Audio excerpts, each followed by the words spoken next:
Syria की capital दमिश्क में ईरान के कंसुलेट पर इसराइल की जानिब से 6 मिसाइल हमले, जिसके नतीजे में उनके top commander brigadier general Mohammad Reza Saadi और उनके डिप्टी जनरल मोहम्मद हादी इन समेत 13 अफराद जाँ बहक हो चुके हैं। और ईरान की पुरजोर जवाबन कार्रवाई को लेकर ये कहा जा रहा है कि इसराइल 400 सेकंड में सफ़े हस्ती से मिट जाएगा। क्या मिडिल ईस्ट के ये तमाम तर उलझे हुए मामलात दुनिया को वर्ल्ड वार 3 की तरफ धकेल रहे हैं?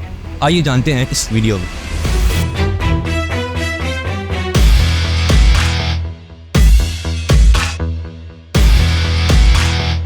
अब दरअसल नाज़रीन, ईरान इस हमले को लेकर इस जंग के अंदर प्रैक्टिकली उतर रहा है। जो चीज़ें by practically on the table थी, अब ईरान मजबूरन उन चीज़ों को लेकर इस जंग में उतर रहा है, क्योंकि अगर ईरान इस हमले के ऊपर जवाबन कार्रवाई नहीं करता तो उनको इस खित्ते के अंदर एक कमज़ोर रियासत माना जाएगा। दोस्तों, दरअसल ये फ़िज़ाई हमले F-35 फाइटर प्लेन्स की जानिब से किए गए और ये फाइटर प्लेन्स काफ़ी लंबी उड़ान भरते हैं, क्योंकि सीरिया में मौजूद S-300 और S-400 जो कि रशिया की जानिब से डिफेंस सिस्टम प्रोवाइड किया गया है सीरिया को, उनसे बच निकलने के लिए। अब इस सारे कन्फ्लिक्ट के ऊपर ईरान के सदर की स्टेटमेंट आती है कि इस हमले के ऊपर जवाबन कार्रवाई की जाएगी और की जानी चाहिए, क्योंकि 2020 में कासिम सुलेमानी की असैसिनेशन के बाद ईरान अब इस वाक़ये के ऊपर खामोश नहीं बैठेगा और अब की बार इनके पास ये जवाब भी है कि इसराइल ने इंटरनेशनल लॉज की वायलेशन की है। अब नाज़रीन, अमेरिकी सदर जो बाइडन का भी कहना है, उन्हें इस बात की तवक्को है कि जल्द या बदेर ईरान इसराइल के ऊपर हमला करेगा।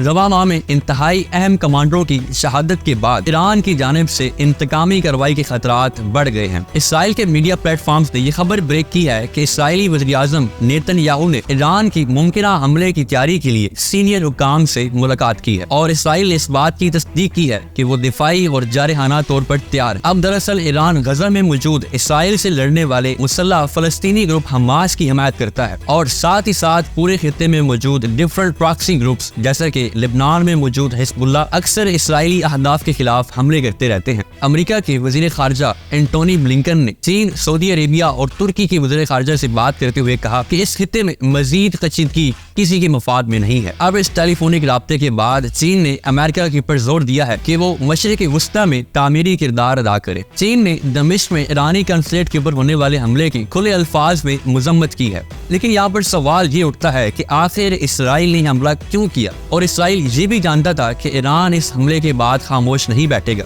तो आखिर क्यों उन्होंने इस खित्ते में इस नई जंग को उभार दिया? अब दरअसल इसराइल इस खित्ते के ऊपर एक बहुत बड़ी जंग चाहता है और उसको जाहिर सी बात है कि इस खित्ते में स्पोर्ट भी बहुत बड़ी है।